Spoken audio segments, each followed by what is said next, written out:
bersyukur kehadirat Allah Subhanahu wa Ta'ala karena berkat rahmat dan karunia-Nya hari ini kita semua bisa berkumpul menghadiri acara diseminasi penerapan keyakinan kelas dan segitiga restitusi yang akan saya sampaikan sebagai calon guru penggerak angkatan 9 Kabupaten Sukabumi. Hari ini dalam acara ini saya selaku pemberi materi akan memaparkan tentang budaya positif. Tak lupa salawat serta salam semoga tercurah limpah kepada Nabi kita Nabi Muhammad SAW.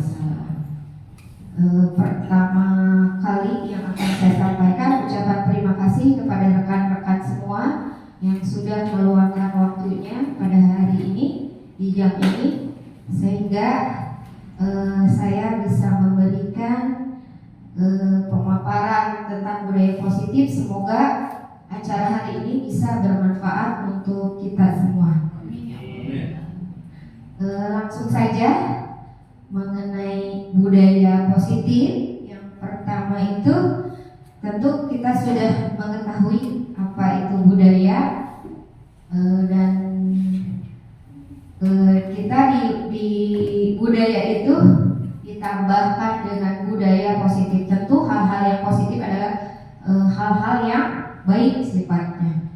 Budaya positif di sini merupakan perwujudan dari nilai-nilai atau keyakinan universal yang diterapkan di sekolah. Budaya positif diawali dengan perubahan paradigma tentang teori kontrol. Selama ini barangkali kita merasa sebagai guru merasa berkewajiban mengontrol perilaku siswa agar memiliki perilaku sesuai yang guru harapkan. Selama ini konsep kita seperti itu, anak-anak diharapkan bahkan diwajibkan mengikuti aturan yang kita wajib lakukan gitu ya kepada peserta didik. Kemudian teori kontrol ini diberikan atau dipaparkan oleh Dr. William Glasser yang dalam teorinya beliau meluruskan bahwa banyak sekali miskonsepsi, artinya banyak salah pemahaman tentang makna kontrol. Yaitu yang pertama, ilusi guru mengontrol murid. Tadi artinya guru menjadi pihak yang paling dominan, mendominasi bahwa semua murid harus mengikuti segala perkataan guru. Yang kedua, ilusi bahwa kritik dan membuat orang merasa bersalah dapat menguatkan karakter.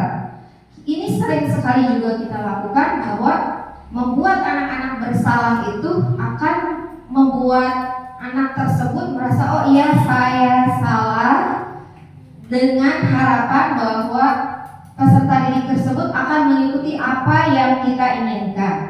Kemudian ilusi bahwa semua penguatan positif, efektif dan bermanfaat. Yang keempat, ilusi bahwa orang dewasa memiliki hak untuk memaksa.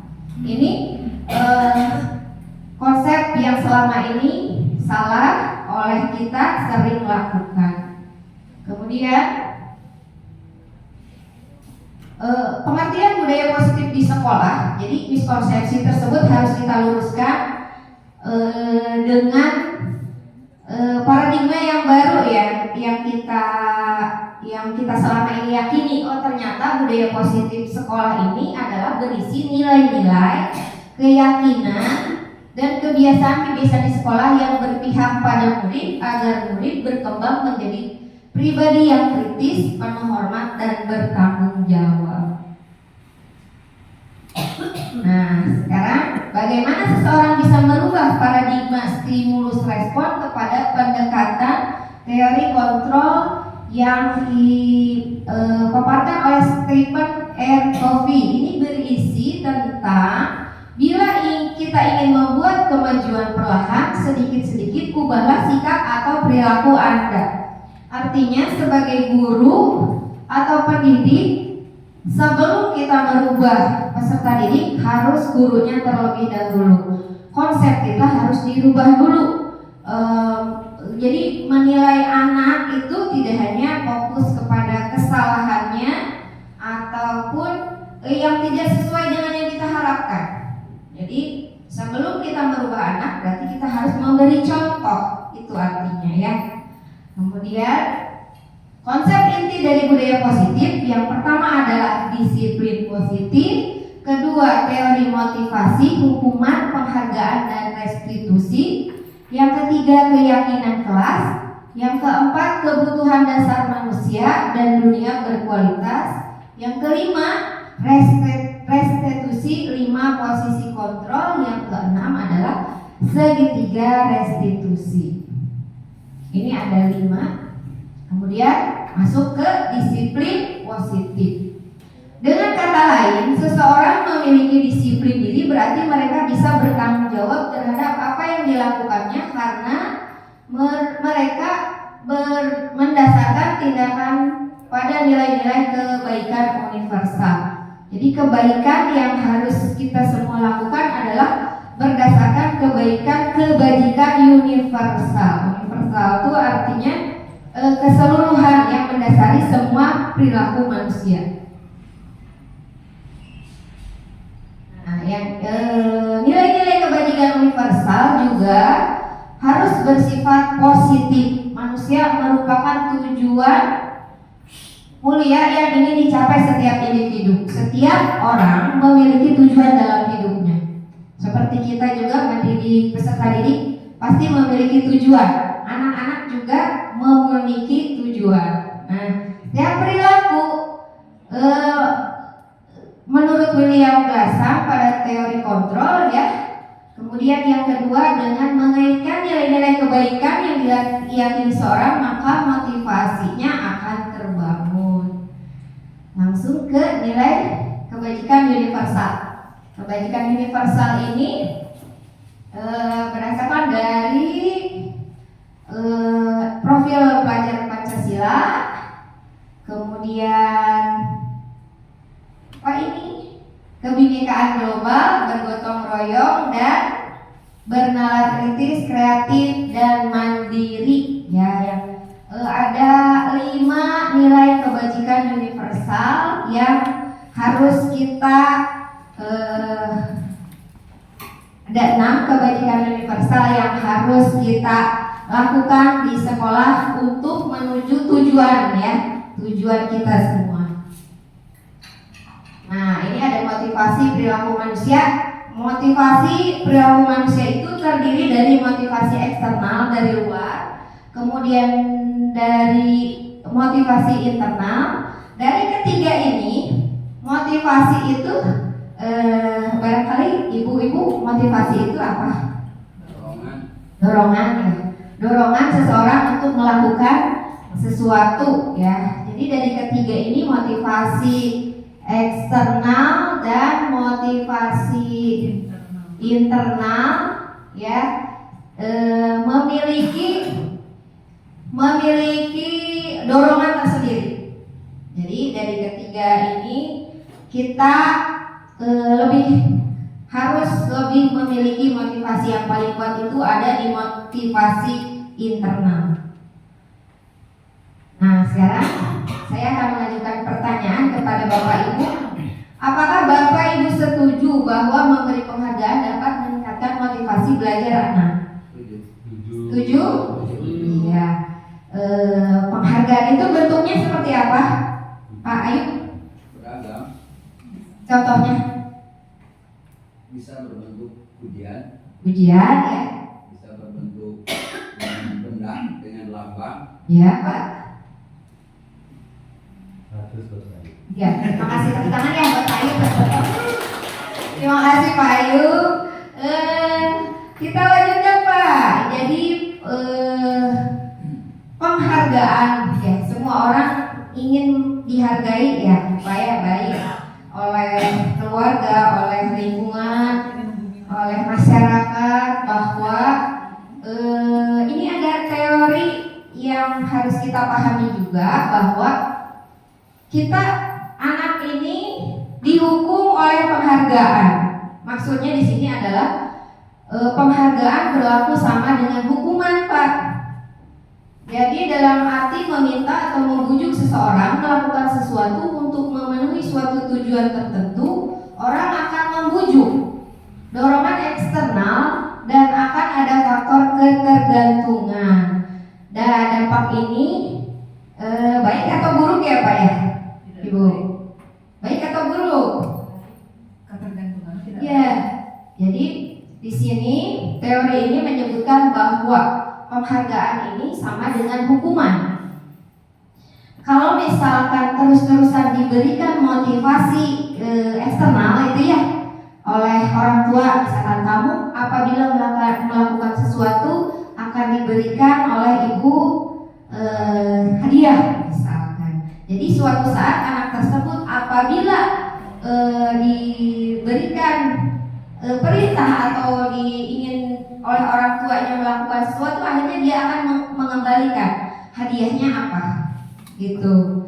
Jadi anak tersebut melakukannya tidak dari hatinya, itu maksudnya ya teori tersebut. Oh, kemudian ada pengaruh jangka pendek dan jangka panjangnya. Tadi intinya sudah bahwa penghargaan menurunkan kualitas dan penghargaan mematikan kreativitas. Jadi ini sisi negatif dari penghargaan tadi berbentuk reward ya. Kemudian penghargaan menghukum. Jika suatu penghargaan diharapkan namun Anda tidak mendapatkannya, maka Anda akan merasa dihukum. Jadi perasaan tersebut akan tumbuh kepada anak-anak yang terbiasa mendapatkan penghargaan. Nah, di sini ada contoh tugas dan perbedaan hukuman dan konsekuensi. Saya berikan kertasku ya. Nanti ibu-ibu yang nomor 1 mencatat 100 kali dalam buku kalimat, itu masuknya ke hukuman atau konsekuensi. Ya. Yang kedua soalnya bisa dibaca lari mengelilingi lapangan basket.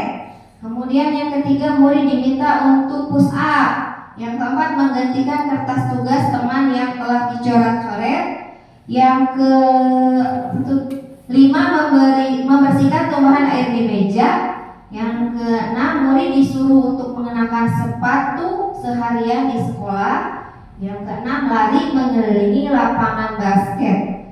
Saya berikan kertas, ibu sesuai nomornya. Nomor 1 misalkan konsekuensi atau hukuman. Itu ya Bu ya. Permainan ini ya, permainan apa? Dog-dogan ya. Dokter. Oh. Ya. Kalau up ke atas, kalau down ke bawah. Kemudian kalau pump, tahu pump? Pump tadi ditarik ya. Kemudian yang ini shake, digoyang-goyang. Ya. Siap ya? Berdua.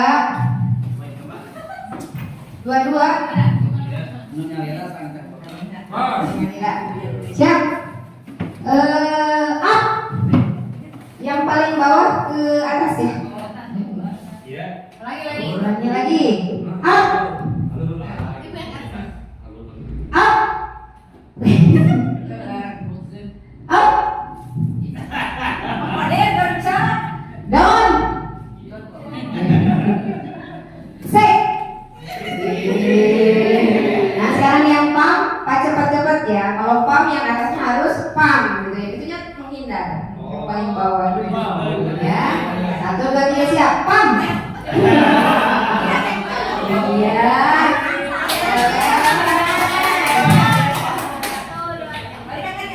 Ulangi lagi, boleh? Konsentrasi ya. Down. Up. Down. Pump.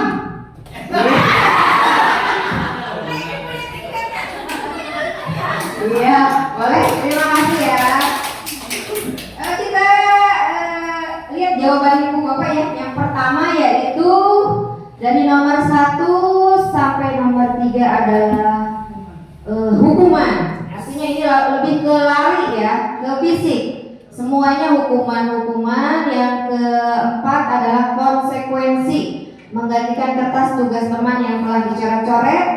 Kemudian yang bawahnya membersihkan tumpahan air di meja, itu juga disebut konsekuensi. Yang keenam yaitu hukuman. Yang terakhir adalah lari mengelilingi lapangan basket karena terlambat pada pelajaran PJOK. Ini masih berhubungan dengan konsekuensi.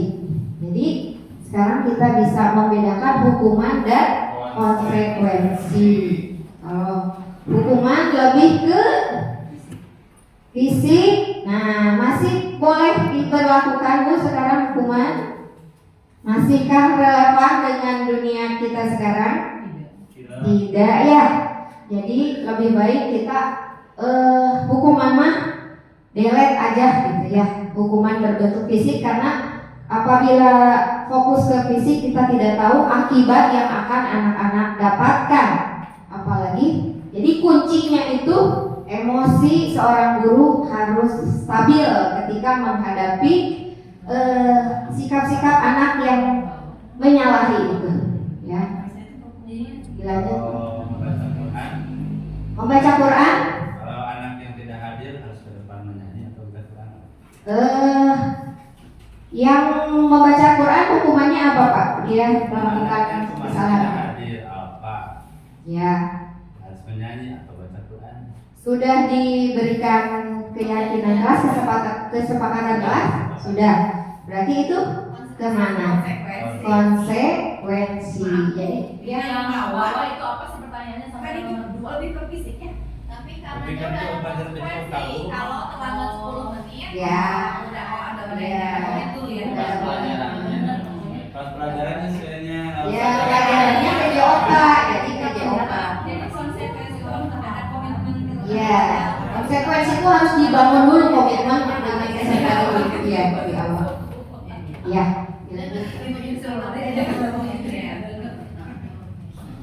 Nah, sekarang kita fokus materi saya adalah ke restitusi ya, Bu. Pak, restitusi adalah proses menciptakan kondisi bagi murid untuk memperbaiki kesalahan mereka sehingga mereka bisa kembali pada kelompok mereka dengan karakter yang lebih kuat. Di sini kita semua sedang menjalani sekarang ini anak-anak tidak hanya dari kelas 4, 5, 6 yang kelas tinggi yang luar biasa, perubahan sikapnya dari 1, 2, 3 juga sekarang kita sudah terjadi perubahan sikap yang ke arah negatif karena pengaruh apa?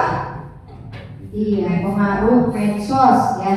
Jadi restitusi ini harus benar-benar kita pahami dan kita laksanakan. Restitusi itu ada bentuknya. Yang pertama, identitas gagal itu adalah masuknya ke hukuman. Kalau ke konsekuensi dan restitusi, ya Bu, bisa kelihatan ya? Betul. Kelihatan. Dari mana we? Ya. Judul. Identitas gagal. Identitas gagal ini bentuknya hukuman. Identitas sukses bentuknya konsekuensi dan restitusi. Ya. Kalau identitas gagal ini hukuman, benar-benar anak tersebut ada efeknya yang menyakitkan, kemudian tidak nyaman, korban mendapatkan ketidakadilan, anak akan tersakiti, perilaku pasif agresif meningkat, kemudian sistem tidak akan berjalan bila murid tidak takut. Berlaku hanya pada sebuah institusi. Ya, di ininya peraturannya adalah kamu harus. Jadi ini sifatnya wajib sekali ke anak. Murid atau anak akan membenci peraturan. Ini efeknya negatif dari hukuman. Jadi banyak hal yang ternyata selama ini kita menghukum efeknya seperti ini. Ya, mungkin tidak kita sadari, tapi ada perasaan anak tersebut menendam. Jadi di kemudian hari atau di hari berikutnya anak semakin tidak menyukai ada di kelas. Seperti itu kalau kita fokusnya memberikan hukuman. Jadi sekarang kita harus fokusnya ke konsekuensi dan restitusi. Jadi harus dirubah pola pikir kita ke konsekuensi. Nah, konsekuensi ini artinya berarti harus dibuat apa dulu tuh? Komitmen atau keyakinan kelas.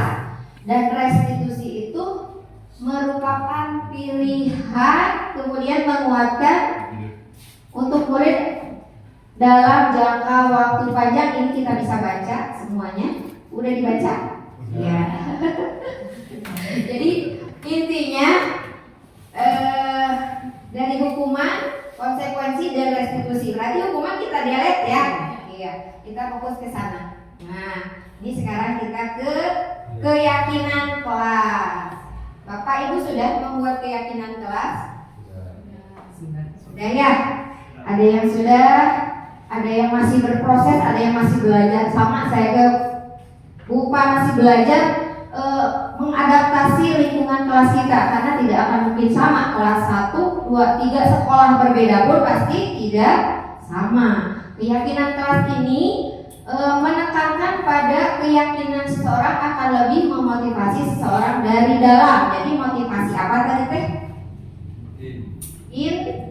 Intristik ya, intristik, motivasi dari dalam. Kalau misalkan seseorang memiliki motivasi intristik, dia di lingkungan seperti apapun dia akan teguh oleh motivasinya.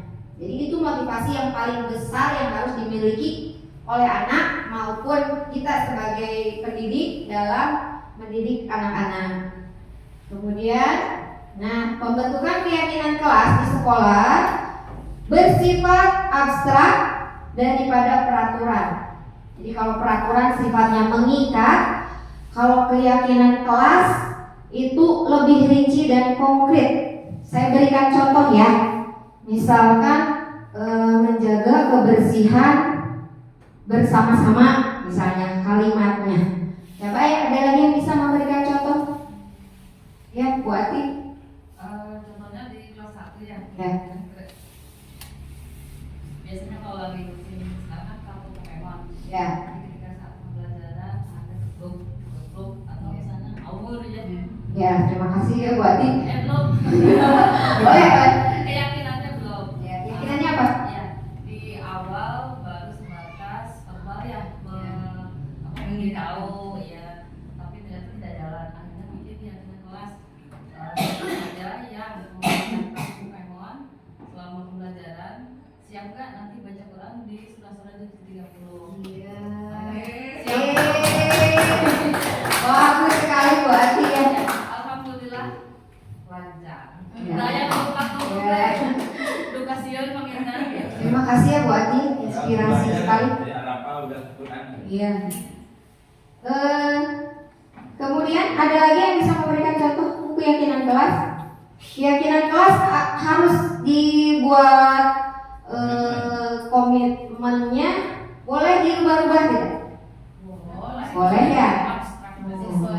Sesuai dengan situasi. Kalau misalkan sekarang lagi musim training apa? Kabar misalkan, kita rubah lagi keyakinan kelasnya.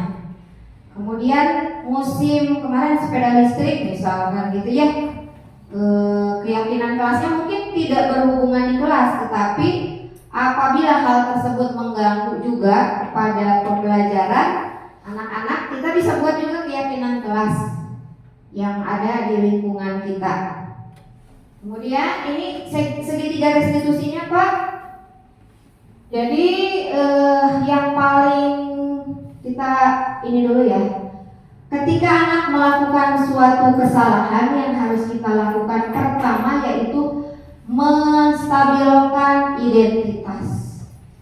Kemudian yang kedua adalah validasi tindakan yang salah. Kemudian menanyakan keyakinan. Kelihatan jelas nggak? Dekati.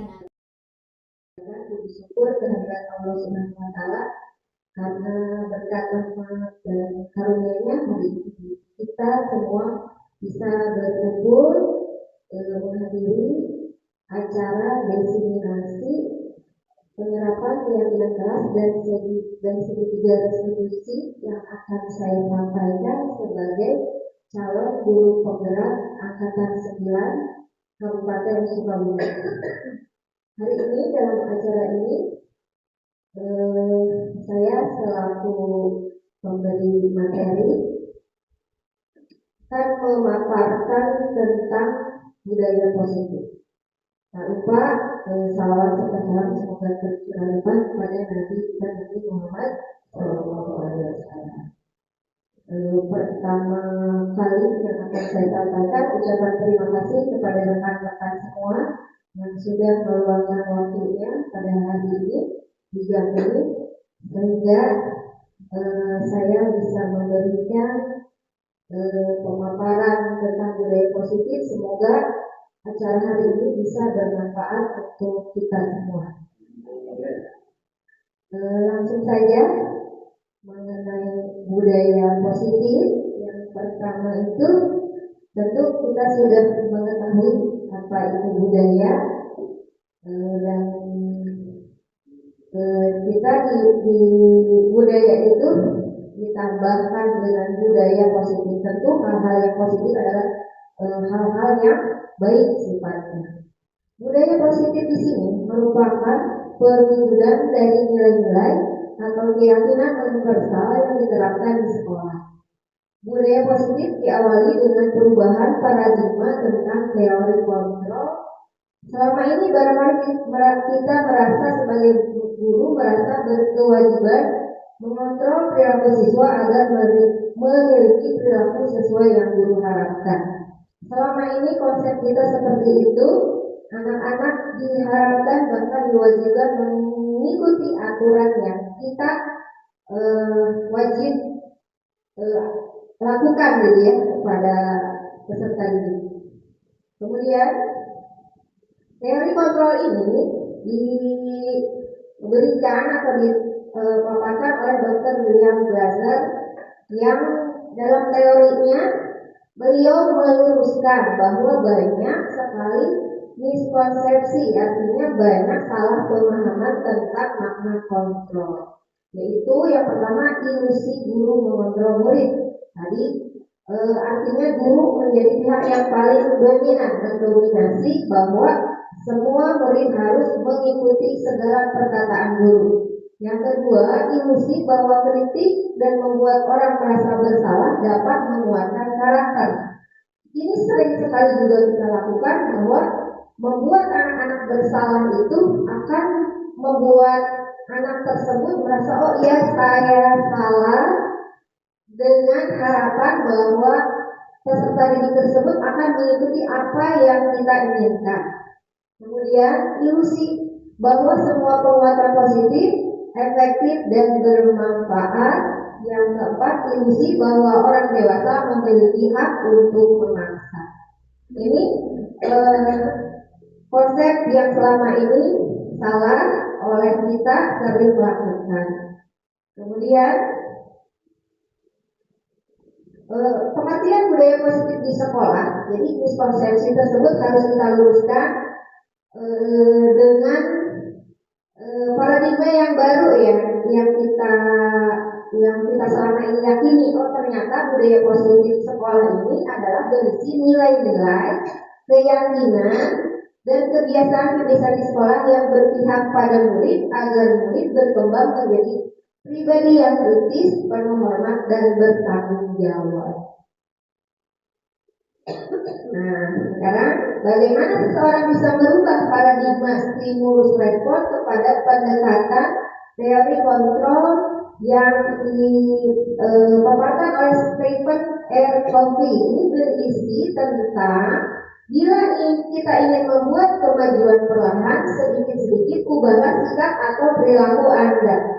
Artinya sebagai guru atau pendidik, sebelum kita merubah peserta didik, harus gurunya terlebih dahulu. Konsep kita harus dirubah dulu. Jadi menilai anak itu tidak hanya fokus kepada kesalahannya ataupun yang tidak sesuai dengan yang kita harapkan. Jadi sebelum kita merubah anak, berarti kita harus memberi contoh, itu artinya ya. Kemudian konsep inti dari budaya positif yang pertama adalah disiplin positif, kedua teori motivasi, hukuman, penghargaan dan restitusi, yang ketiga keyakinan kelas, yang keempat kebutuhan dasar manusia dan dunia berkualitas, yang kelima restitusi, 5 posisi kontrol, yang keenam adalah segitiga restitusi. Ini ada 5. Kemudian masuk ke disiplin positif. Dengan kata lain, seseorang memiliki disiplin ini berarti mereka bisa bertanggung jawab terhadap apa yang dilakukannya karena mereka mendasarkan tindakan pada nilai-nilai kebaikan universal.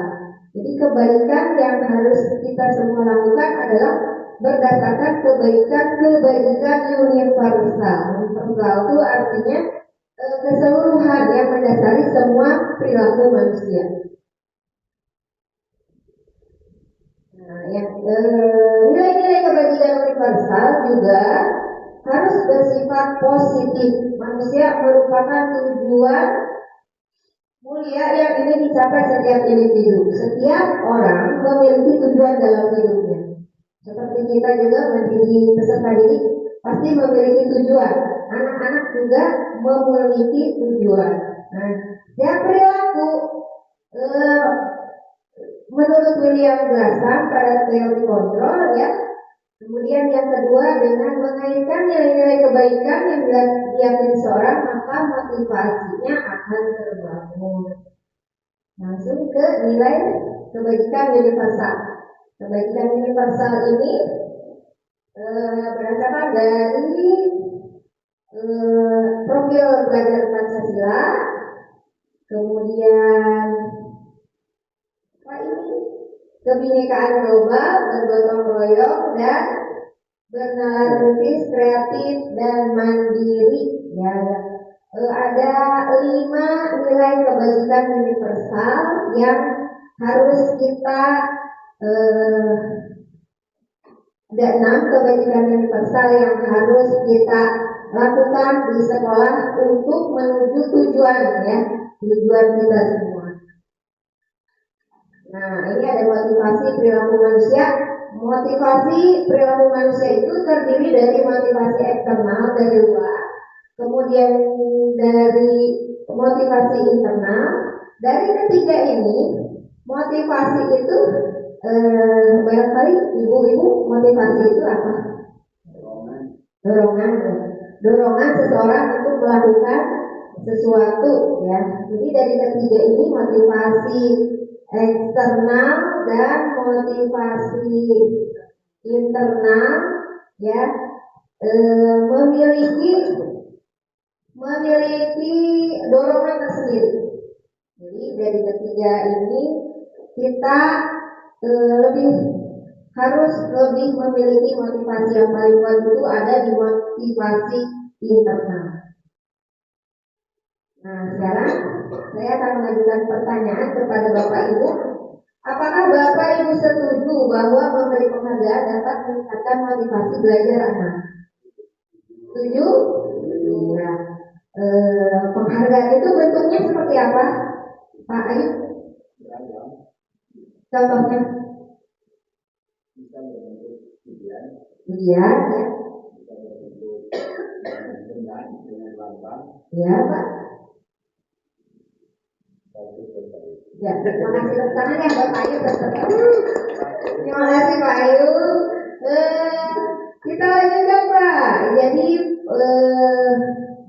penghargaan ya, semua orang ingin dihargai ya, baik oleh keluarga, oleh lingkungan, oleh masyarakat, bahwa ini ada teori yang harus kita pahami juga, bahwa kita anak ini dihukum oleh penghargaan. Maksudnya di sini adalah penghargaan berlaku sama dengan hukuman, Pak. Jadi dalam arti meminta atau membujuk seseorang melakukan sesuatu untuk memenuhi suatu tujuan tertentu, orang akan membujuk dorongan eksternal dan akan ada faktor ketergantungan. Dan dampak ini baik atau buruk ya Pak ya? Ibu, baik atau buruk? Iya. Jadi di sini teori ini menyebutkan bahwa penghargaan ini sama dengan hukuman. Kalau misalkan terus-terusan diberikan motivasi eksternal itu ya oleh orang tua, misalkan kamu apabila melakukan sesuatu akan diberikan oleh ibu hadiah misalkan. Jadi suatu saat anak tersebut apabila diberikan perintah atau diingin oleh orang tuanya melakukan sesuatu, akhirnya dia akan mengembalikan hadiahnya apa gitu. Jadi anak tersebut melakukannya tidak dari hatinya, itu maksudnya ya dari tersebut. Kemudian ada pengaruh jangka pendek dan jangka panjangnya. Tadi intinya sudah bahwa penghargaan menurunkan kualitas dan penghargaan mematikan kreativitas. Jadi ini sisi negatif dari penghargaan tadi berbentuk reward ya. Kemudian penghargaan menghukum. Jika suatu penghargaan diharapkan namun Anda tidak mendapatkannya, maka Anda akan merasa dihukum. Jadi perasaan tersebut akan tumbuh kepada anak-anak yang terbiasa mendapatkan penghargaan. Nah, di sini ada contoh tugas yang perbedaan hukuman dan konsekuensi. Saya berikan kertas Bu ya. Nanti ibu-ibu yang nomor 1 mencatat 100 kali dalam buku kalimat itu masuknya ke hukuman atau konsekuensi. Ya. Yang kedua soalnya bisa dibaca lari mengelilingi lapangan basket. Kemudian yang ketiga murid diminta untuk push up. Yang keempat menggantikan kertas tugas teman yang telah dicoret-coret. Yang kelima membersihkan tumpahan air di meja. Yang keenam murid disuruh untuk mengenakan sepatu seharian di sekolah. Yang keenam lari mengelilingi lapangan basket. Saya berikan kertas, ibu sesuai nomornya. Nomor 1 misalkan konsekuensi atau hukuman. Itu ya Bu ya. Gantian Bu. Bisa dibesarkan nggak? Kalau dibesarkan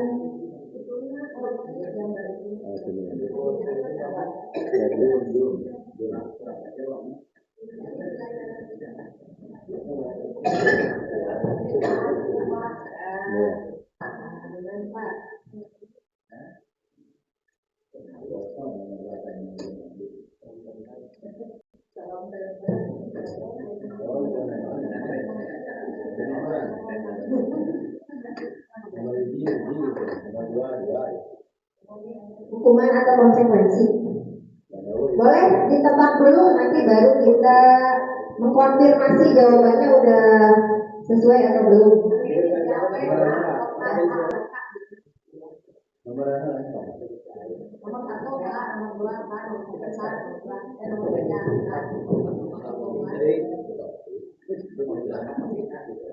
Ada berarti sama gimana? Salah satu ya. 7 sama 7.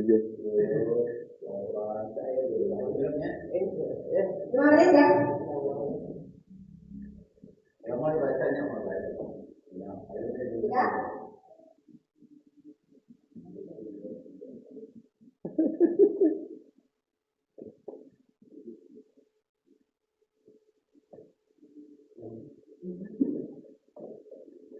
Ya. Yang kedua. Ya.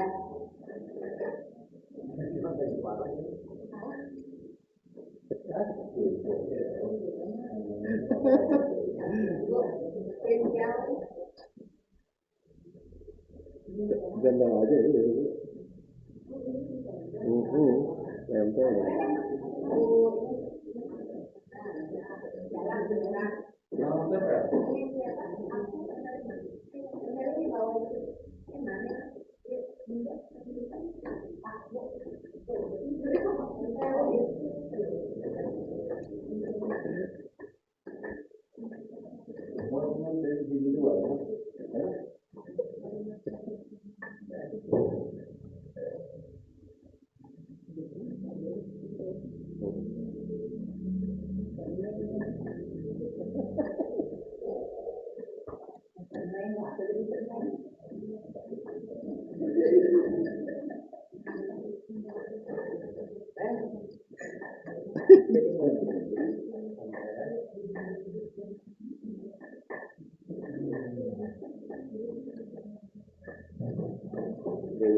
Ya Pak ya, terima kasih yang sudah memberikan jawaban.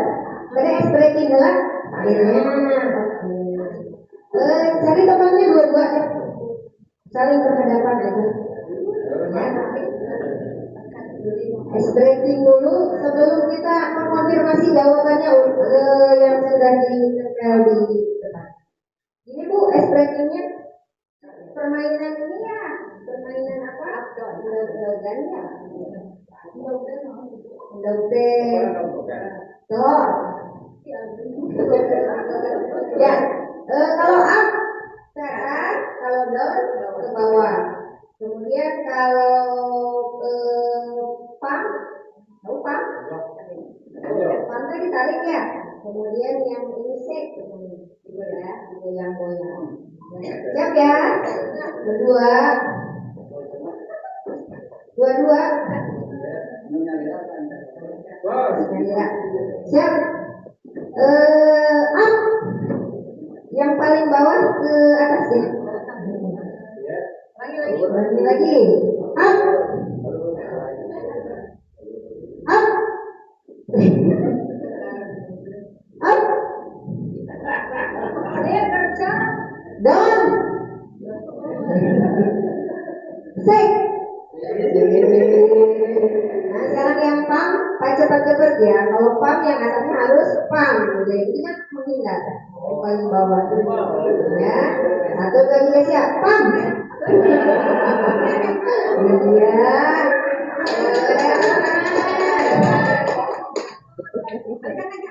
Ulangi lagi, boleh kok. Konsentrasi ya. Down. Up. Down. Pump.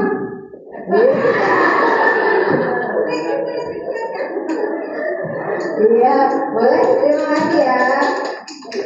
Kita lihat jawaban ibu bapak ya. Yang pertama yaitu dari nomor 1 sampai nomor 3 adalah hukuman. Artinya ini lebih ke lari ya, ke fisik. Semuanya hukuman-hukuman. Yang keempat adalah konsekuensi, menggantikan kertas tugas teman yang telah dicoret-coret. Kemudian yang bawahnya membersihkan tumpahan air di meja, itu juga disebut konsekuensi.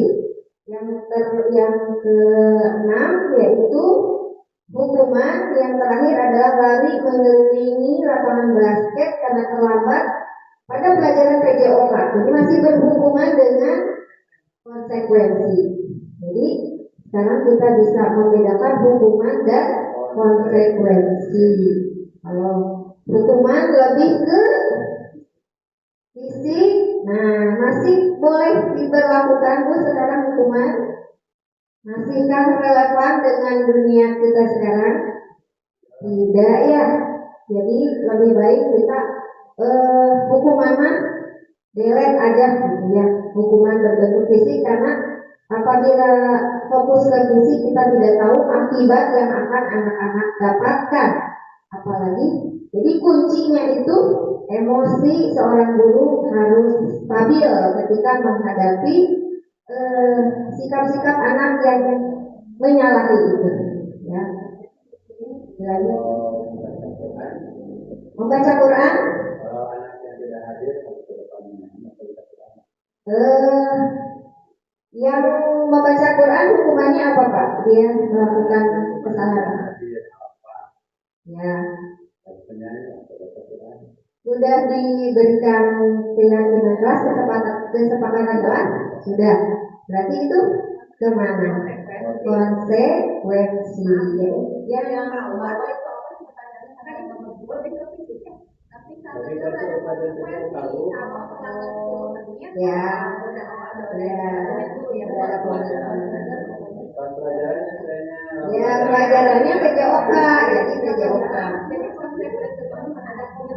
Ya, konsekuensi itu harus dibangun dulu komitmen dengan kesertaan dia dari awal. Ya,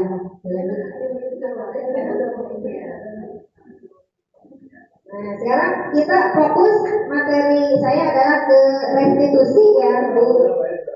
Pak, restitusi adalah proses menciptakan kondisi bagi murid untuk memperbaiki kesalahan mereka sehingga mereka bisa kembali pada kelompok mereka dengan karakter yang lebih kuat. Di sini kita semua sedang menjalani sekarang ini anak-anak tidak hanya dari kelas 4, 5, 6 kelas tinggi yang luar biasa, perubahan sikapnya dari 1, 2, 3 juga sekarang kita sudah terjadi perubahan sikap yang ke arah negatif karena pengaruh apa? Iya, pengaruh medsos ya. Jadi restitusi ini harus benar-benar kita pahami dan kita laksanakan. Restitusi itu ada bentuknya. Yang pertama, identitas gagal itu adalah masuknya ke hukuman, kalau ke konsekuensi dan restitusi, ya Bu, bisa kelihatan ya? Betul. Kelihatan nggak mana ya? Ya.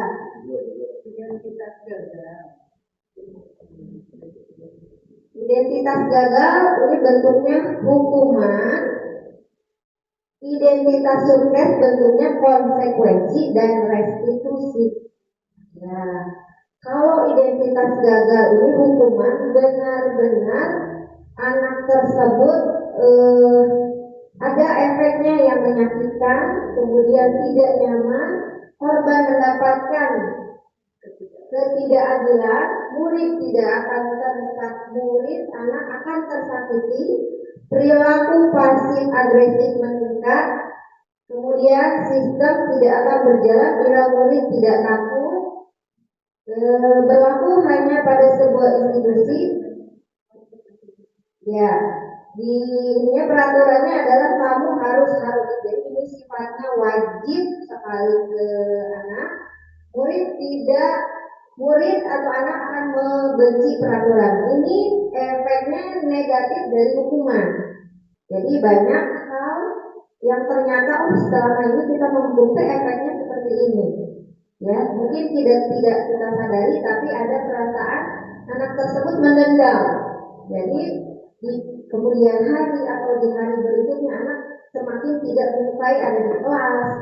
Seperti itu kalau kita fokusnya memberikan hukuman. Jadi sekarang kita harus fokusnya ke konsekuensi dan restitusi. Jadi harus dirubah pola pikir kita ke konsekuensi. Nah, konsekuensi ini artinya berarti harus dibuat apa dulu? Komitmen atau keyakinan kelas, dan restitusi itu merupakan pilihan kemudian menguatkan untuk murid dalam jangka waktu panjang. Ini kita bisa baca semuanya. Sudah dibaca? Ya. Jadi intinya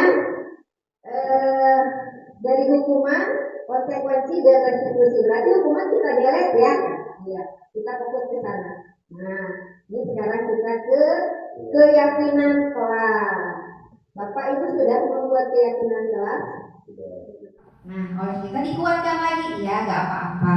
Namanya juga manusia. Atau misalkan ibu juga pernah dulu seperti itu. Jadi anak itu, oh iya ya, saya teh sedang proses belajar menjadi manusia gitu. Ini contoh-contoh menstabilkan identitas. Jadi yang harus kita utamakan adalah nyerong ya banyak. Ya, menjas anak ketika melakukan kesalahan, kamu masalah, kamu tidak mendengarkan dulu. Ya. Kemudian yang kedua yaitu validasi tindakan yang salah. Setelah menstabilkan identitas, anak-anak diajak untuk nih di kalimatnya ada, padahal kamu bisa melakukan yang lebih buruk dari ini ya. Atau kamu pasti punya alasan mengapa melakukan itu. Kemudian kamu patut bangga pada dirimu sendiri, kamu telah melindungi sesuatu yang penting buat kamu. Atau kamu boleh mempertahankan sikap itu, tapi kamu harus menambahkan sikap yang baru. Coba ada dari ibu-ibu kalimat yang lain untuk memvalidasi tindakan yang salah. Ada nggak contohnya? Memvalidasi, ya misalkan kamu pasti punya alasan. Ya, coba alasannya apa sih nak kamu berbuat seperti itu? Contohnya misalnya di kelas genepnya buatnya sekali masalahnya. Nah, ya membuli misalkan. Nah, setelah menstabilkan identitas, ini yang tahap yang kedua. Iqbal, kamu teh alasannya apa sih menghina teman kamu? Itu setelah mendapatkan jawaban, misalkan jawabannya mungkin anak-anak ada yang nyeleneh ya, ada yang iseng. Nah, disitulah kestabilan emosi harus kita tetap punya ya, karena kalau kita ini langsung meledak gitu ya, apalagi kelas tinggi. Ya Pak, dilanjut Pak. Nah, yang terakhir adalah menanyakan keyakinan. Apa yang kita percaya sebagai kelas atau keluarga? Apa nilai-nilai umum yang kita telah sepakati? Apa bayangan kita tentang kelas yang ideal? Kamu mau jadi orang seperti apa? Ya, ini menanyakan keyakinan ini. Anak-anak diajak untuk menyadari bahwa kebajikan apa yang harus kita punya. Atau kamu mau jadi orang seperti apa? Emang kamu dengan menyakiti teman, kamu merasa bersalah enggak? Kamu ingin jadi orang seperti apa kalau kamu terbiasa menghina orang lain misalkan? Ini yang disebut menanyakan keyakinan. Bisa juga kamu tahu keyakinan kelas kita apa? Kan dilarang untuk membuli ya. Berarti kamu telah melanggar keyakinan kelas. Biar anak merasa bahwa dirinya sudah melakukan kesalahan. Dengan menyadari kesalahan tersebut, anak juga mencari solusinya. Oh iya Bu, saya sudah melakukan kesalahan. Jadi kedepannya kamu harus apa? Tanyakan lagi. Bukan muncul dari kita. Oh iya Bu, harusnya saya tidak membuli teman tersebut karena akan menyakiti baik secara fisik, dia akan dendam Bu nanti ke depannya. Saya tidak nyaman Bu. Jadi ke depan kamu bisa lebih baik. Ya, itu yang kita harapkan. Jadi nilai-nilai positif dari menanyakan keyakinan kelas ini maksudnya seperti itu. Ini contoh kasus ya Bu, Pak, untuk keyakinan kelas. Banyak sekali kasus yang sudah saya temui. Coba sekarang Ibu Bapak dari kasus-kasus yang sering kita temui sekarang ini, apa saja contohnya? Dari Ibu ini, contohnya apa Bu? Kebutuhan. Itu mau mana sih nggak bisa jaga emosi? Iya. Kalau di kasus di sekolah ya, itu biasanya anak itu gampang mencemooh. Ketika ada teman ini sedikit, kamu mah, ini mah nggak bisa. Atau kalau ada apa-apa tanpa ini langsung tuh sih itu. Padahal kan benar atau enggaknya, kadang anak lebih cepat yang kayak gitu kan. Terus apa kasus ininya? Penanganan Sebenarnya ya langsung. Kalau Ibu sudah melakukan segitiga restitusi belum? kayaknya sih Sedikit-sedikit ya? Ya. Jadi kayak ketika anak itu ada satu anak misalnya dia menyuraki temannya atau dia membunuh temannya, atau ketika suatu hari anaknya nangis, temannya nangis, ditanya kenapa itu kan bu anaknya, oh dia wayakin aku tidak